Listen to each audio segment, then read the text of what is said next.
Hi guys. So ఈరోజు నేను మాట్లాడబోయే topic ఏంటంటే మనకి ఆన్లైన్ యాప్స్ అనమాట. జొమాటో కానీ, స్విగ్గీ, బ్లింకిట్, మేబీ అది అమెజానో, ఫ్లిప్కార్టో ఏవైనా కానీ. సో ప్రైస్ తక్కువ కొంటున్నామా, లేదా తొందరగా డెలివరీ వస్తుందని కొంటున్నామా, లేదా బయటకు వెళ్ళకుండా కొంటున్నామా, ఇవన్నీ సెకండరీ అనమాట. కానీ నిజంగా అవసరం ఉండి తెలిసి తీసుకునే వాళ్ళైతే పర్లేదు, అది వేరే విషయం.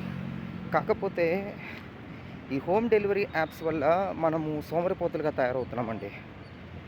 ఆల్రెడీ ఇప్పటికే ఎవరిని కదిలించినా కానీ నాకు ఎక్సర్సైజ్ చేయడానికి టైం లేదు, అసలు నాకు ఏం చేయడానికి టైం లేదు అని అంటూ ఉంటారు. దానికి తోడు ఈ యాప్స్ అనేవి కూడా మీరు అసలు ఎక్కడికి పోవాల్సిన అవసరం లేదు, ఇంట్లోనే కూర్చోండి, మేమే అన్నీ మీకు తీసుకొచ్చి ఇస్తామని అంటే ఇంక అసలు పర్సన్స్ ఇంట్లో నుంచి బయటకు కదిలేదు ఎలాగా. ఒకప్పుడు జనరల్గా మనం ఏదైనా మాట్లాడితే మన పెద్దోళ్ళకి వాళ్ళు తిన్న భోజనం కానీ, వాళ్ళు చేసే పనులు కానీ ఇప్పుడు యాడున్నాయి అని మాట్లాడతారు. ఉన్నాయండి, కాకపోతే వెతుక్కోవాలంతే. ఒకప్పుడు ఇన్ని ఆప్షన్స్ లేవు. ఇప్పుడు మన అమ్మ నాన్నలకో, మన తాతలకో, ముత్తాతలకో వాళ్ళకి ఇన్ని ఆప్షన్స్ లేవండి. వాళ్ళకి తిండి దొరకడే గొప్పగా ఉండేది, అందుకే దొరికిన దాన్ని తిని సంతృప్తి పడేవాళ్ళు. ఆ దొరికిన తిండి కూడా ఈ ప్రిజర్వేటివ్స్ ప్యాకేజ్లు వేసి దానికి రంగులు, మైదా, చక్కెర ఇవన్నీ వేసి డెకరేట్ చేసి అసలు అది పడేసే వస్తువుని దాన్ని తినేలాగా మార్కెటింగ్ చేసి సో ఇట్లాంటివి చేసేవాళ్ళు అనమాట ఇప్పుడు. కానీ ఒకప్పుడు ఇవన్నీ లేవు. అవి దొరికితే అవి తినేవాళ్ళు, తిన్నదానికైనా డబల్ పని చేసేవాళ్ళు. అందుకే వాళ్ళు స్లిమ్గా ఉండేవాళ్ళు. పని ఎక్కడికైనా నడిచి వెళ్ళేవాళ్ళు ఎక్కువ శాతం. ఒకవేళ బస్ ఎక్కి దిగినాకైనా బస్ ఎక్కడానికి కూడా చాలా దూరం పోవాల్సి వచ్చేది. నాకు తెలిసే మా అమ్మమ్మ వాళ్ళ ఊరు వెళ్ళడానికి కూడా మేము బస్ దిగిన తర్వాత 4.5 కిలోమీటర్ నడిచేవాళ్ళం.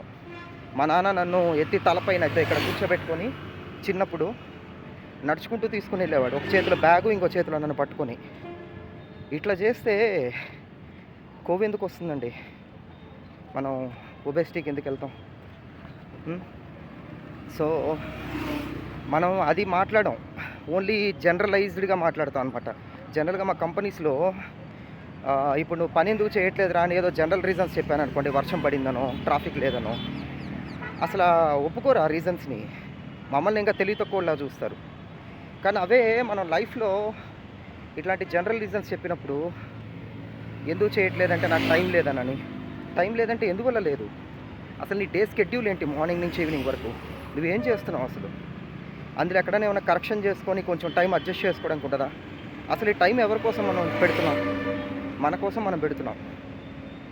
చిన్నప్పుడు చదువుకోవడానికి నాకు టైం లేదని గాలికి వదిలేస్తే ఈరోజు మనం ఈ సంపాదించే సంపాదనకి, ఈ ఎంజాయ్ చేసే లైఫ్కి మనం దూరం అయిపోయేవాళ్ళం. అలానే ఇప్పుడు మనము హెల్త్ అండ్ ఫిట్నెస్ వీటి గురించి అసలు నాకు ఆలోచించేదానికి టైం లేదు, నాకు చేయడానికి టైం లేదు. చాలామంది ఆలోచిస్తారు కానీ ఆచరించరు.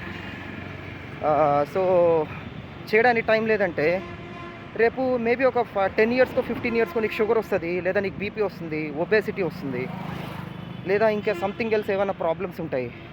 ప్లస్ ఈ టైం లేదని టెన్షన్లో నువ్వు సిగరెట్లు, ఆల్కహాలు ఇవన్నీ బ్యాడ్ హ్యాబిట్స్ అని అలవాటు చేసుకుంటావు. ఓ ఫిజికల్ యాక్టివిటీ ఉండదు అసలు. ఇంకా మరి నీ ఆరోగ్యం చెడిపోతే మరి అప్పుడు ఏం చేస్తావు? అసలు ఏం చూసుకొని నీకు అంత కాన్ఫిడెన్స్? అంటే నేను మంచాన పడితే ఎవరన్నా నన్ను చూస్తారన్నా? జనరల్గా ఎవరు కూడా, ఇప్పుడు ఎగ్జాంపుల్ నేనున్నాను, నా ఫ్యామిలీకి నేను సపోర్ట్గా ఉండాలనుకుంటాం కానీ వాళ్ళతో పనులు చేయించుకోవాలని అనుకోను. మరి నేను సపోర్ట్గా ఉండాలి అంటే నేను నిలబడుకొని ఉండాలా? నేను నిలబడుకొని ఉండాలంటే మంచి తిండి, మంచి ఎక్సర్సైజ్ చేయాలా? నేను మాట్లాడేది ఈ రోజు గురించి కాదండి, మేబీ ఇంకో 10 ఇయర్స్కో 20 ఇయర్స్కో.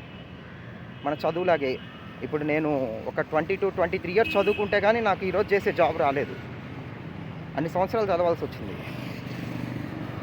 అలానే ఇప్పుడు నేను ఇన్ని సంవత్సరాలు ఈ హెల్త్ ఫిట్నెస్ అనేది మనం ఎన్ని రోజులు బ్రతుకుంటామో అన్ని రోజులు అది బేసిక్ నెసెసిటీ, అది మన బాడీకి మనం ఇచ్చే రెస్పెక్ట్ అది.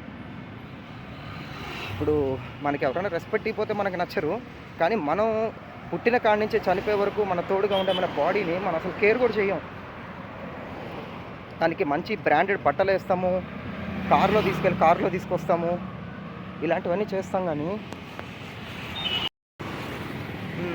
మంచి కార్లు, బ్రాండెడ్ బట్టలు, పౌడర్లు, మేకప్లు అన్నీ ఎక్స్టర్నల్ మేకప్. ఇది ఎలా ఉంటుందంటే బిల్డింగ్ కట్టేటప్పుడు మనం శ్రద్ధ తీసుకోకుండా ఏ సిమెంట్ వాడుతున్నాడు, ఏ కంకర వాడుతున్నాడు, అసలు అందులో వాడే ఐరన్ రాడ్స్ ఏవి వాడుతున్నాడు, కరెక్ట్గా వాడుతున్నారా లేదా, ఈ పట్టించుకోకుండా లోపల ఇంటీరియర్ మటుకు లక్షల్లో ఖర్చు పెట్టి,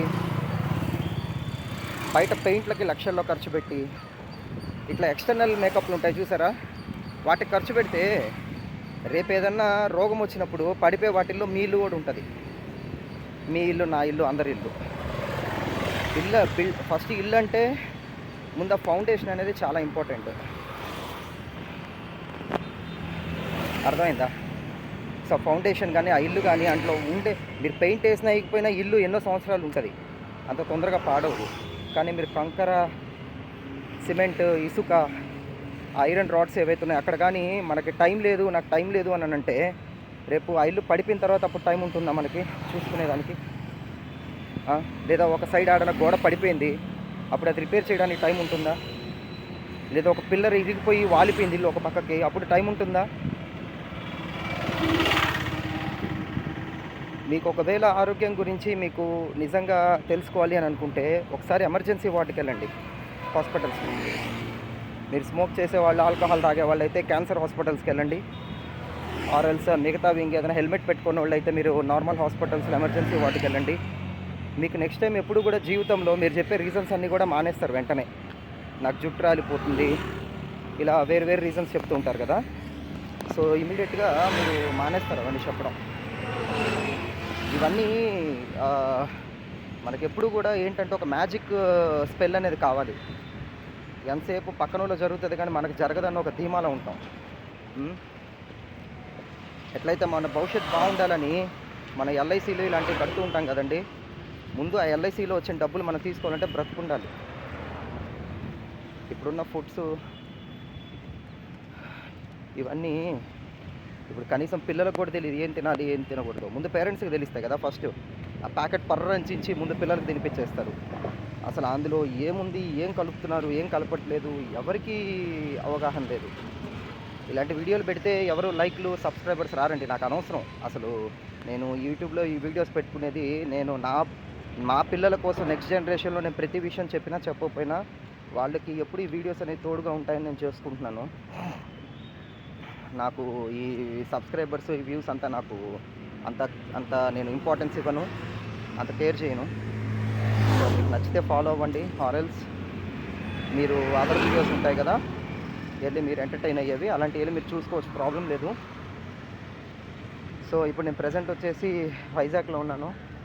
ఇక్కడ నాకు జిమ్ ఫెసిలిటీ లేదు, ఇక్కడ హోటల్స్ జిమ్ ఫెసిలిటీ ఉండదు నేను ఉండే వాటిల్లో. సో జిమ్ ఉన్నా లేకున్నా మనకి ఎప్పుడు కూడా ప్రాబ్లం లేదు. వాకింగ్కి వచ్చాను అలాగా తెలుగు తల్లి ఫ్లైఓవర్ పైకి, ఇక్కడ నుంచి అటు నుంచి ఇటు వెళ్తున్నాను అనమాట. అప్పుడే మీకు వీడియో తీసుకొని పెడుతున్నాను. ఓకే, సో అసలు చెప్పాలంటే ఎన్నో టాపిక్స్ ఉన్నాయండి. కాకపోతే ప్రాబ్లం ఏంటంటే ఇవి అందరికీ అన్నీ తెలిసినవే. ఈరోజు ప్రతి ఒక్కరు డాక్టర్లే, ప్రతి ఒక్కరు సైంటిస్టులే, ప్రతి ఒక్కరు ఇంజనీర్లే. 4 యూట్యూబ్లో వీడియోలు చూసి వెంటనే మొత్తం నాకు తెలుసు అని చెప్పి అనుకునే మా జనాలు మనం. సో కానీ ఆచరణలో పెట్టాలన్నప్పుడే అది వెనకాల నుండి ముందుకు తోస్తుంటారు కానీ అతను మటుకు ముందుకు వచ్చి మాట్లాడటనమాట. సో మనకు కావాల్సిన లగ్జరీస్ అన్నీ ఉన్నాయి కానీ అది అనుభవించడానికి మనం కరెక్ట్గా లేము, అది ప్రాబ్లము. కొంచెం తెలుసుకోండి. Yeah, bye.